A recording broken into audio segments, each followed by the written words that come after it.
Hello friends. आज का हमारा टॉपिक है कि जो सिर है उसकी क्या परिभाषा और क्या महत्वता है। जैसे भी हम अपने सिलेबस में देखते हैं एनईएनटी में, तो सबसे पहले शिरोगत व्याधियां, तो उनमें सबसे पहले जो पूछा जाता है, कई बार आ भी जाता है कि सिर की महत्वता का वर्णन करते हुए कोई भी एक व्याधि आपसे पूछ लेंगे 15 मार्क्स के लिए। तो आपको अच्छे से पता होना चाहिए कि किस तरीके से हमें ये पॉइंट को कवर करना है, कैसे ये लिखना है। ठीक है, तो सबसे पहले सिर की परिभाषा के बारे में बताते हैं। प्राणा प्राण भृताम यानी प्राण, प्राणा प्राण भृताम यानी प्राणी हैं जो जिनके जहां पे प्राण रहते हैं, यत्र आश्रित है यानी जहां पे प्राणियों के प्राण आश्रित हैं। सर्वे इंद्रियाणी च और सभी इंद्रियां आश्रित हैं। यत उत्तमांगम अंगानाम यानी वो उत्तमांग यानी सभी शरीर के अंगों में उस उत्तमांग को सिर तद अभिधीयते, उसको हम सिर बोलते हैं। अर्थात जहां प्राणियों के प्राण रहते हैं, सभी इंद्रियां रहती हैं और जो अंगों में सर्वोत्तम है उसे सिर बोलते हैं। ठीक है, अब आती है इसकी इम्पोर्टेंस। इम्पोर्टेंस में आप क्या लिख सकते हो, ये डेफिनेशन भी इम्पोर्टेंस में आती है कि इसकी क्या इम्पोर्टेंस है कि यहाँ बताया गया कि प्राणियों के प्राण रहते हैं, सभी इंद्रियां इसी में आश्रित हैं। ठीक है, तो और दूसरी इम्पोर्टेंस का पॉइंट आप क्या लिख सकते हो कि जो आचार्य चरक है उन्होंने त्रिमर्मीय सिद्धि में सिर की प्रधानता का वर्णन करते हुए ये बोला है कि हमारे जैसे 107 मर्म होते हैं, हमें पता है। वो मर्म क्या होंगे, एक तो स्कंद आश्रित होते हैं और दूसरा फिर हमारे होते हैं शाखाओं में। ठीक ठीक है, शाखाओं में। तो ये बोलते हैं कि शरीर में स्कंद आश्रित और शाखाओं में आश्रित होने वाले 107 मर्म होते हैं।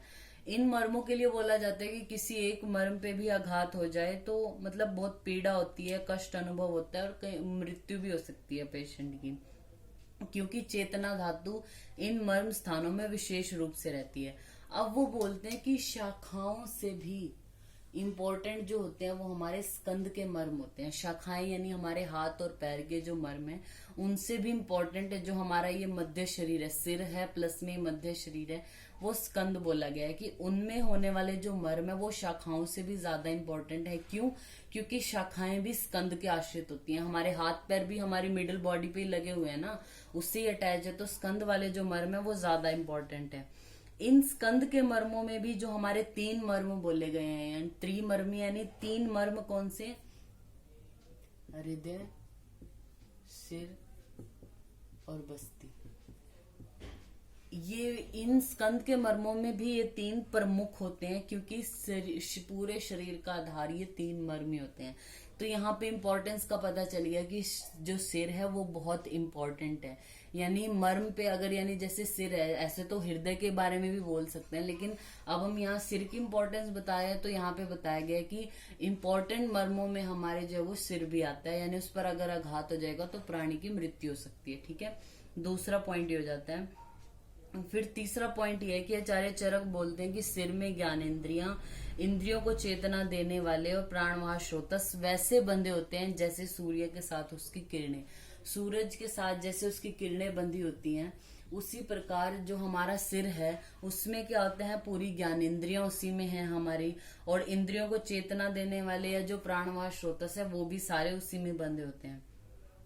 फिर अलग नेक्स्ट पॉइंट आप क्या लिख सकते हो, ये भी आचार्य चरक के अकॉर्डिंग है कि आचार्य चरक बोलते हैं कि ये जो 3 मर्म है इंपॉर्टेंट, हृदय, सिर और बस्ती, 3 में किसी एक का भी नाश हो जाए तो शरीर का नाश हो जाता है। क्यों?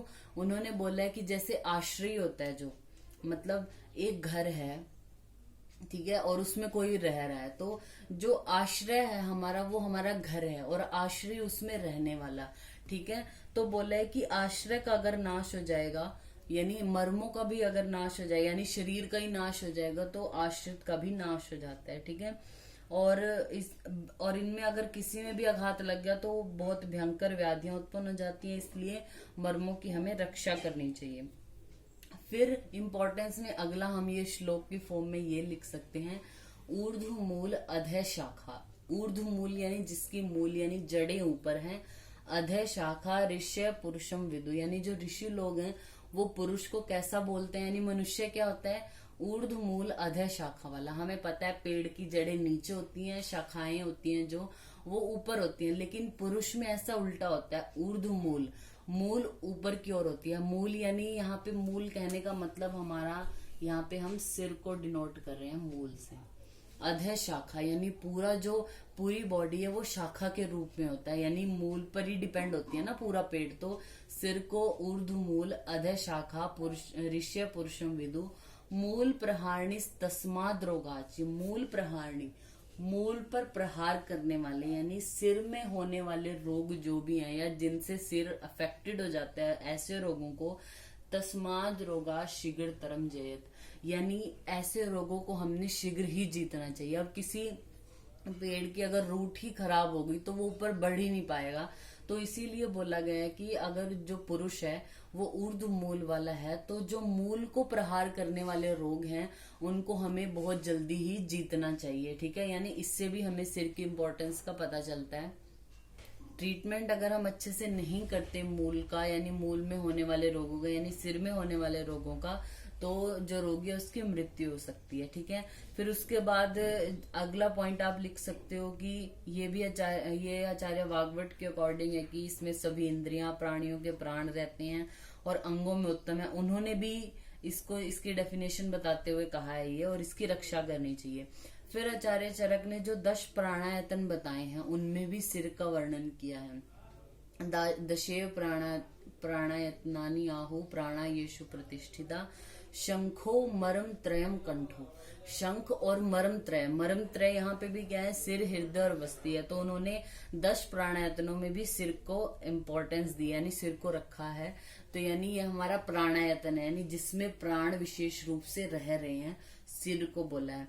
फिर उसके बाद आचार्य सुश्रुत ने भी 4 श्रृंगाटक मर्म यानी जो मर्म बताए हैं, जो सिर में होने वाले मर्म है, जैसे 4 श्रृंगाटक, 1 अधिपति, 2 शंख, 8 कंठ की सिराएं, ठीक है। और इसके अलावा जो भी बताए हैं ये सद्य मार्क होते हैं, यानी इन पर अगर चोट लगी तो शीघ्र ही मर जाता है रोगी, ठीक है। तो ये सारे जो पॉइंट है हमारे सिर की इम्पोर्टेंस को बताते हैं कि सिर कितना इम्पोर्टेंट है, उसकी रोगों से रक्षा करनी चाहिए या आघात से रक्षा करनी चाहिए। तो ये हमारा टॉपिक हो गया डेफिनेशन ऑफ सिर एंड इम्पोर्टेंस ऑफ सिर। Thank you.